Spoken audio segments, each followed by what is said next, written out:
नमस्कार, स्वागत है आप सभी का डीटी न्यूज के इस खास बुलेटिन एक्सप्रेस 100 में, जहां हम आपके लिए लेकर आते हैं राजनीति, मनोरंजन, देश दुनिया, खेल और व्यापार जगत की सभी बड़ी खबरों को एक्सप्रेस यानी फटाफट अंदाज में। मैं हूं रेशमा आपके साथ, तो देखिए खबरें तेज रफ्तार से। प्रधानमंत्री नरेंद्र मोदी ने भोपाल में 2 दिवसीय invest Madhya Pradesh global investor summit 2025 का शुभारंभ किया। इस दौरान पीएम ने मध्य प्रदेश की 18 नई नीतियों का उद्घाटन किया। इस अवसर पर अपने संबोधन में पीएम ने कहा, पहले लोग एमपी में निवेश करने से डरते थे, लेकिन बीते 2 दशक में मध्य प्रदेश ने परिवर्तन का नया दौर देखा।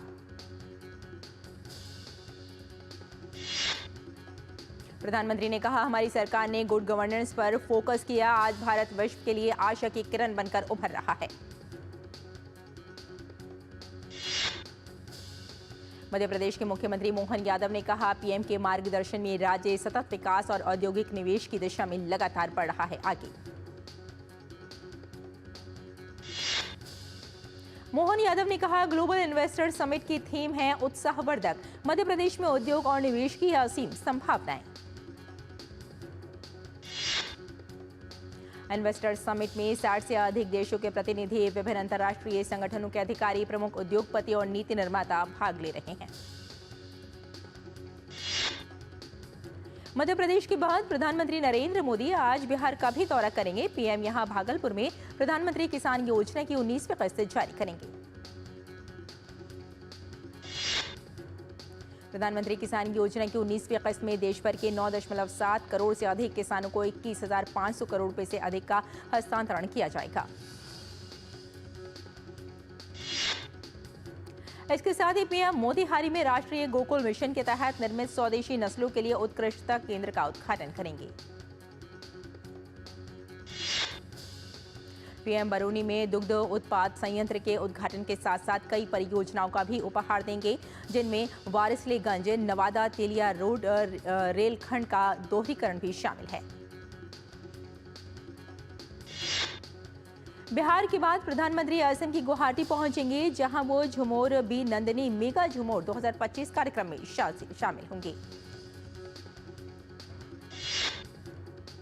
गुवाहाटी का सरू सजाई स्टेडियम झुमोर नृत्य का रिकॉर्ड बनाने के लिए तैयार। पीएम के सामने करीब 8,000 से ज्यादा कलाकार नृत्य प्रस्तुत करेंगे। विदेश मंत्री डॉक्टर एस जयशंकर के नेतृत्व में 50 से अधिक देशों के मिशन प्रमुखों और राजदूतों के साथ असम स्थित काजीरंगा राष्ट्रीय उद्यान का दौरा कर एलिफेंट सफारी का आनंद लिया। डॉक्टर जयशंकर ने कहा, ये बहुत सारे पर्यटक यहां आ रहे हैं। हम असम और पूर्वोत्तर राज्यों को एक उच्च प्रोफाइल देना चाहते हैं ताकि अधिक से अधिक अंतर्राष्ट्रीय पर्यटक और निवेशक यहां आएं। प्रधानमंत्री के दौरे के मद्देनजर केंद्रीय कृषि मंत्री शिवराज सिंह चौहान भी बिहार पहुंच चुके हैं। शिवराज सिंह चौहान ने कहा, किसानों की सलाह से किया जाएगा मखाना बोर्ड का गठन। प्रधानमंत्री नरेंद्र मोदी ने मोटापे के खिलाफ लड़ाई को मजबूत करने और भोजन में खाद्य तेल की खपत को कम करने के बारे में जागरूकता फैलाने के लिए विभिन्न क्षेत्रों की 10 प्रमुख हस्तियों को नामित किया है। प्रधानमंत्री ने उन लोगों से अनुरोध किया कि वो प्रत्येक 10 लोगों को नामित करें ताकि मोटापे के खिलाफ लड़ाई जन आंदोलन बन सके। जम्मू कश्मीर के मुख्यमंत्री उमर अब्दुल्ला ने प्रधानमंत्री नरेंद्र मोदी के मोटापे के खिलाफ शुरू किए गए अभियान से जुड़कर प्रसन्नता जाहिर की। उमर अब्दुल्ला ने भी बॉलीवुड अभिनेत्री दीपिका पादुकोण समेत 10 लोगों को इस अभियान में नॉमिनेट किया। दिल्ली की नवगठित विधानसभा का 3 दिवसीय पहला सत्र आज से शुरू हुआ। सत्र के पहले दिन नए विधायकों को शपथ दिलाई जा रही है। आज ही विधानसभा अध्यक्ष का चुनाव भी होगा। सत्र की शुरुआत से पहले भाजपा विधायक अरविंदर सिंह लवली ने नवगठित दिल्ली विधानसभा के प्रोटेम स्पीकर के रूप में शपथ ली। लवली ने विधायकों को शपथ दिलाई। तेलंगाना में नागर कुर्नूल जिले में निर्माणाधीन Shri Shalam left bank canal के भीतर फंसे 8 मजदूरों को बाहर निकालने के लिए बचाओ अभियान युद्धस्तर पर जारी है। सेना और एनडीआरएफ की टीमों के साथ बचाव चुनौतीपूर्ण हालात में चल रहा है। राहत एवं बचाव अभियान, हालांकि सुरंग से पानी निकालने का काम शुरू हो गया है। कोलकाता के आरजी कर दुष्कर्म और हत्या मामले में सीबीआई आज कोलकाता की एक विशेष अदालत में जांच को लेकर एक नई प्रगति रिपोर्ट पेश करेगी।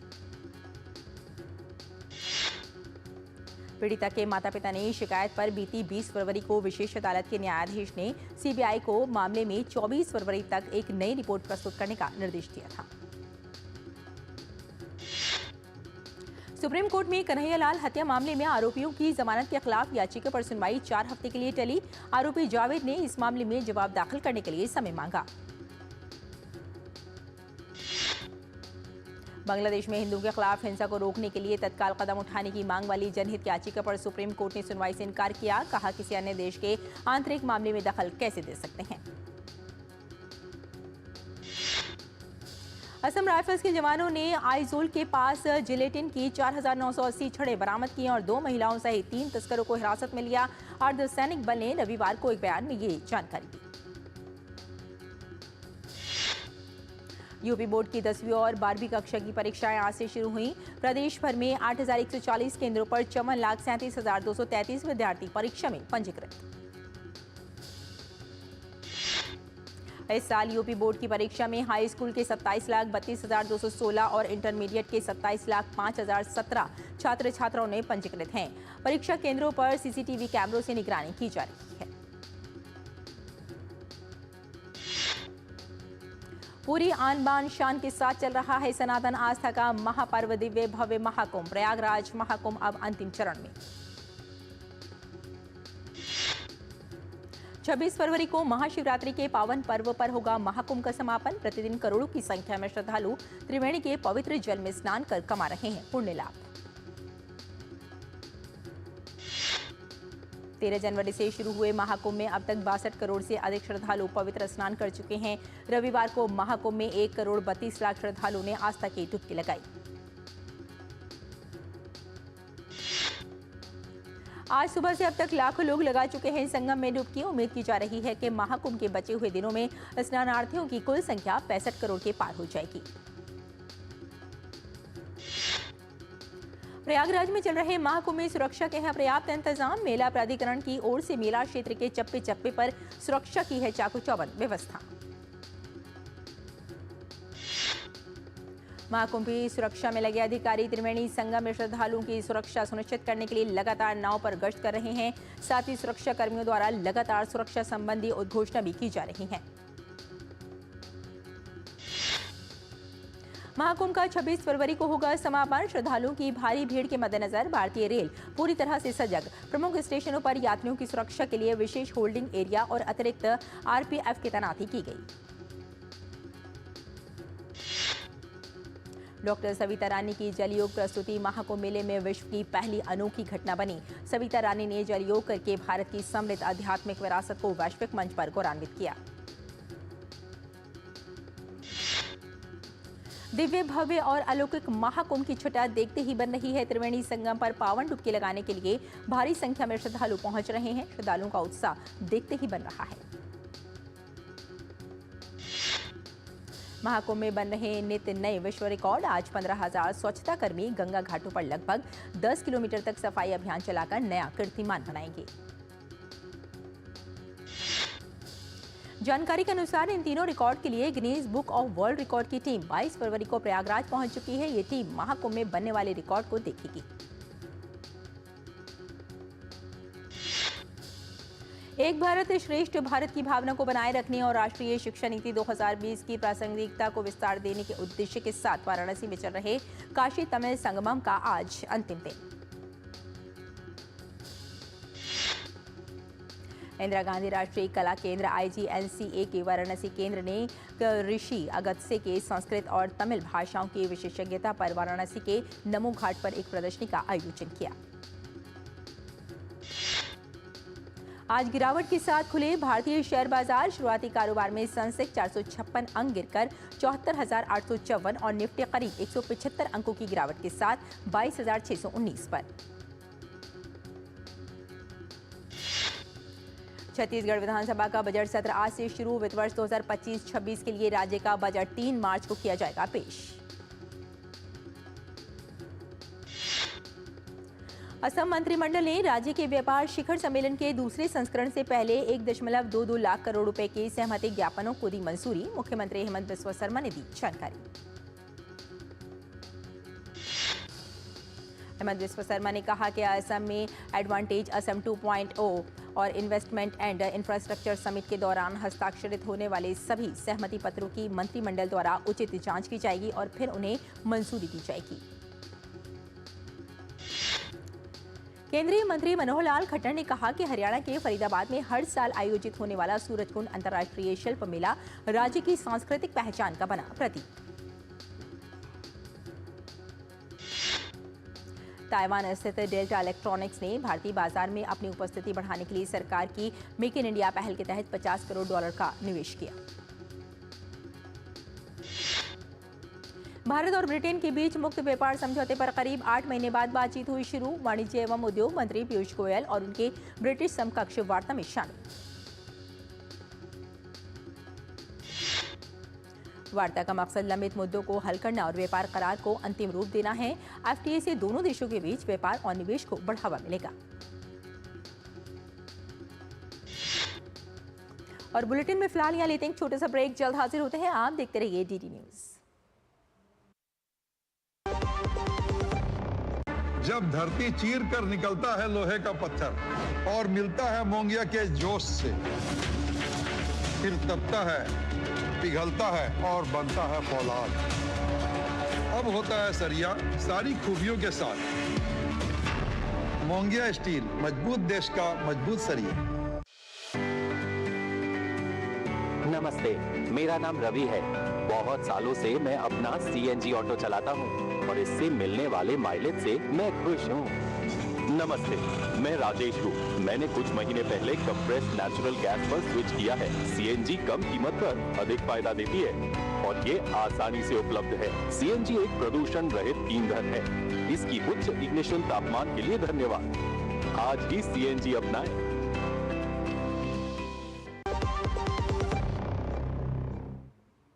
एक बार फिर आपका स्वागत है। आइए आगे बढ़ते हैं। भारतीय स्टेट बैंक के चेयरमैन CS शेट्टी ने कहा कि सीबीआई बैंक 2055 तक शुद्ध शून्य कार्बन उत्सर्जन होने का बना रहा है लक्ष्य।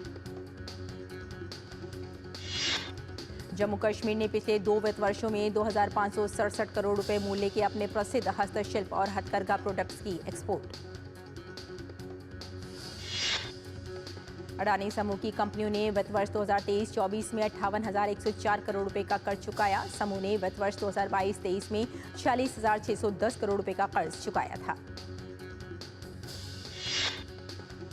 अडानी समूह ने बताया कि भुगतान किए गए करों में वैश्विक कर सहित अन्य शुल्क का भी भुगतान किया गया। इसमें अप्रत्यक्ष कर योगदान और कर्मचारियों के हित में सामाजिक सुरक्षा का योगदान शामिल। भारत ने दर्द निवारक दवाओं टेम्पडाडोल और साथ में कैरिसोप्रोडोल के उत्पादन और निर्यात पर लगाई रोक। ये कदम उन दवाओं के पश्चिम अफ्रीकी देशों में दुरुपयोग की खबरों के चलते उठाया गया। भारतीय औषधि महानियंत्रक ने राज्यों और केंद्र शासित प्रदेशों के औषधि नियंत्रण प्राधिकरणों से निर्यात संबंधी सभी NOC और दोनों दवाओं के सभी संयोजनों के उत्पादन की अनुमति को रद्द करने को कहा। विदेशी पोर्टफोलियो निवेशकों ने इस महीने अब तक भारतीय शेयर बाजार से 23,710 करोड़ रुपए से अधिक की निकासी की। साल 2025 में अब तक FPI 1,01,737 करोड़ रुपए की बिकवाली कर चुके हैं। इतना जबरदस्त बिकवाली के चलते निफ्टी ने भी 4% का नकारात्मक रिटर्न किया है। जर्मनी के आम चुनाव में विपक्षी नेता फ्रेडरिक मर्ज की कंजर्वेटिव पार्टी को सर्वाधिक वोट मिले। इसी के साथ फ्रेडरिक के जर्मनी के नए चांसलर बनने का रास्ता हुआ साफ, हालांकि उनके गठबंधन को बहुमत नहीं मिला। चांसलर ओलाफ शोल्ज ने अपने वामपंथी सोशल डेमोक्रेटिक के लिए हार स्वीकार की, जिसे उन्होंने कड़वा चुनाव परिणाम कहा। वहीं ARD और साथ में ZDF पार्टी संसदीय चुनाव में अपने सबसे खराब परिणाम के साथ तीसरे स्थान पर रही। फ्रेडरिक मर्ज ने कहा कि वे गठबंधन सरकार बनाने के लिए तेजी से आगे बढ़ेंगे, हालांकि ये साफ नहीं था कि यह प्रक्रिया कितनी आसान होगी। ट्रंप प्रशासन ने अमेरिका की अंतर्राष्ट्रीय विकास एजेंसी में 2000 कर्मचारियों को बाहर करने का ऐलान किया। साथ ही कई अन्य कर्मचारियों को छुट्टी पर भी भेजने की बात भी कही। ट्रंप प्रशासन ने यह कदम एक संघीय न्यायाधीश द्वारा शुक्रवार को USAID कर्मचारियों को काम से हटाने की अनुमति देने के बाद उठाया। यूक्रेन के राष्ट्रपति वोलोदिमीर ज़ेलेंस्की ने अपने पद से इस्तीफा देने की बात कही। ज़ेलेंस्की ने कहा कि देश में शांति के लिए वे कुछ भी कर सकते हैं। ज़ेलेंस्की ने कहा कि वे इस्तीफा देने के लिए तैयार हैं, लेकिन इसके बदले में यूक्रेन को उत्तरी अटलांटिक संधि गठबंधन यानी नाटो की सदस्यता मिलनी चाहिए। इजरायल के प्रधानमंत्री बेंजामिन नेतन्याहू ने चेतावनी देते हुए कहा कि इजरायल सीरिया के दक्षिणी क्षेत्र में किसी भी नई सीरियाई सेना या विद्रोही समूहों को घुसने नहीं देगा जो पूर्व राष्ट्रपति बशर असद को हटाने की कर रहे हैं कोशिश। इजरायल की सरकार ने यह भी स्पष्ट किया कि इजरायली सेना अनिश्चितकाल तक दक्षिणी सीरिया के कुछ हिस्सों में मौजूद रहेगी ताकि अपनी सुरक्षा सुनिश्चित कर सके। निमोनिया और श्वसन संक्रमण से जूझ रहे पोप फ्रांसिस की हालत गंभीर है। उन्हें दमा संबंधी श्वास समस्या बनी हुई है, जिसकी वजह से उन्हें अधिक मात्रा में ऑक्सीजन दी जा रही है। डॉक्टरों ने कहा कि कुछ रक्त परीक्षणों के किडनी में गड़बड़ी का पता चला है, लेकिन डॉक्टरों ने कहा कि ये नियंत्रण में है। थाईलैंड में कंबोडिया पुलिस के साझा अभियान में एक स्कैम सेंटर में बंधक बनाए गए 48 भारतीय समेत 215 विदेशी नागरिकों को मुक्त कराया गया। अपराधी गिरोह तस्करी के जरिए ने कंबोडिया के सीमावर्ती शहर ले आया था और बंधक बना लिया था। स्कैम सेंटर के जरिए पूरे दक्षिण एशिया में ऑनलाइन ठगी की वारदातों को अंजाम दिया जा रहा था। भारतीय फिल्म उद्योग की 111वीं वर्षगांठ पर बांग्लादेश में ढाका स्थित भारतीय सांस्कृतिक केंद्र में भारतीय सिनेमा की यात्रा विषय पर एक समृद्ध प्रदर्शनी का उद्घाटन के साथ मनाई गई। बांग्लादेश में भारत के उच्चायुक्त प्रणय वर्मा ने ढाका में इंदिरा गांधी सांस्कृतिक केंद्र भारतीय उच्चायोग द्वारा आयोजित इस प्रदर्शनी का उद्घाटन किया। चैंपियंस ट्रॉफी में भारत ने पाकिस्तान को 6 विकेट से हरा दिया है। भारत के लिए विराट कोहली ने शानदार शतकीय पारी खेली। इस जीत के साथ भारत ने सेमीफाइनल की ओर मजबूती से कदम बढ़ा दिए हैं। भारत के लिए विराट कोहली ने खेली शतकीय पारी। विराट कोहली ने वनडे में 14,000 रन पूरे किए। वनडे में सबसे तेजी से 14,000 रन बनाए। भारतीय टीम की धमाकेदार जीत ने क्रिकेट फैंस को खुशियों से किया सराबोर। देश भर में जश्न का माहौल।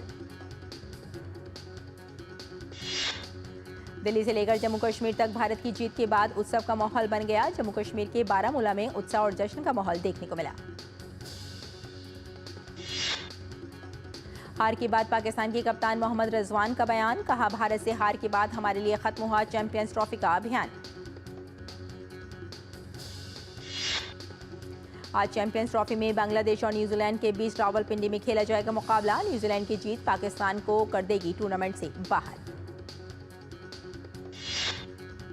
विमेंस प्रीमियर लीग में आज रॉयल चैलेंजर्स बेंगलुरु के सामने यूपी वॉरियर्स की चुनौती। स्मृति मंधाना के प्रदर्शनी पर रहेगी नजर।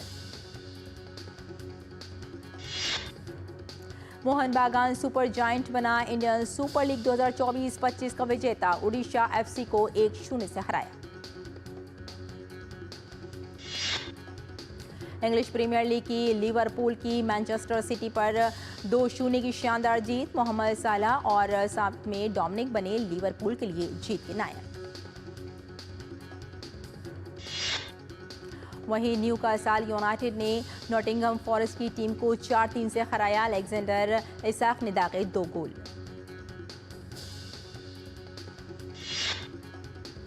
फ्योरेंटीना के स्ट्राइकर मोइस कीन मैच के दौरान हुए चोटिल। सिर में आई चोट, अस्पताल में भर्ती। स्पेनिश ला लीगा में रियल बेटिस की टीम ने गेटाफे की टीम को 2-1 से हराया। रियल बेटिस की ओर से इसको ने किए 2 गोल। वहीं रियल मैड्रिड ने जरोना को 2-0 से हराया। ल्यूका मैट्रिच और विनीशियस जूनियर ने किया टीम के लिए गोल। रियल मैड्रिड क्लब के साथ अपना करार बढ़ाने के लिए बेताब ल्यूका मैड्रिड ने क्लब को दी इस बात की जानकारी। ब्रिटेन के जैक ड्रेपर ने दुबई टेनिस चैंपियनशिप से नाम लिया वापस। खुद को कुछ दिन टेनिस से दूर रखना चाहते हैं ड्रेपर। फिल्म निर्देशक मुजफ्फर अली ने दिल्ली में होने वाली जहान खुसरो सूफी नाइट्स को लेकर जानकारी देते हुए कहा कि पीएम मोदी भी समारोह में हो सकते हैं शामिल। फिल्म छावा 300 करोड़ के क्लब में हुई शामिल। फिल्म ने 10वें दिन 32.32 करोड़ रुपए की कमाई की। इसी के साथ फिल्म की कुल कलेक्शन 319.07 करोड़ हुआ।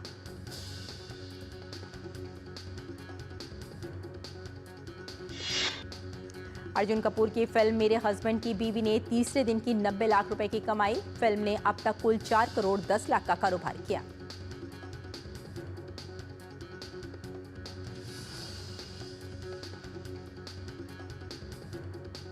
सैफ अली खान के बेटे इब्राहिम अली खान की फिल्म नादानियां 7 मार्च को होगी रिलीज। इस फिल्म से इब्राहिम अपना बॉलीवुड डेब्यू करने जा रहे हैं।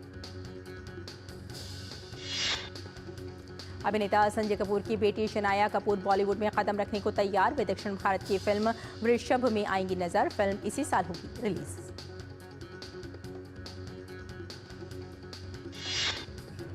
शाहरुख खान के बेटे आर्यन खान भी बॉलीवुड में बतौर डायरेक्टर राइटर करने वाले हैं डेब्यू।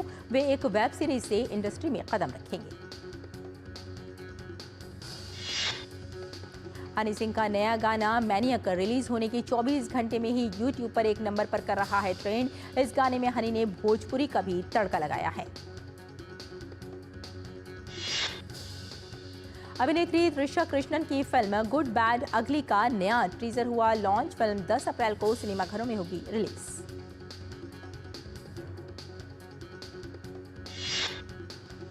तमिल अभिनेता अजीत कुमार 2 महीने में तीसरी बार रेसिंग के दौरान कार दुर्घटना का हुए शिकार। हालांकि वे अब सुरक्षित हैं।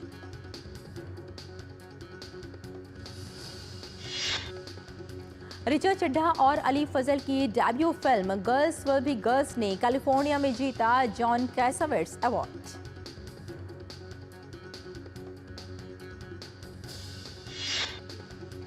फिल्म शौंकी सरदार की शूटिंग के दौरान हादसे का शिकार हुए पंजाबी सिंगर और अभिनेता गुरु रंधावा अस्पताल में हुए भर्ती।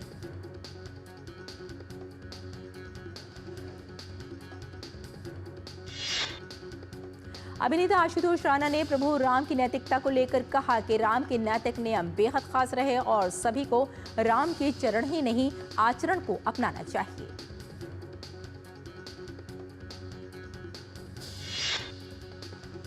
तो एक्सप्रेस न्यूज में फिलहाल इतना ही, लेकिन डीडी न्यूज पर खबरों का सिलसिला जारी रहेगा। इजाजत दीजिए, नमस्कार।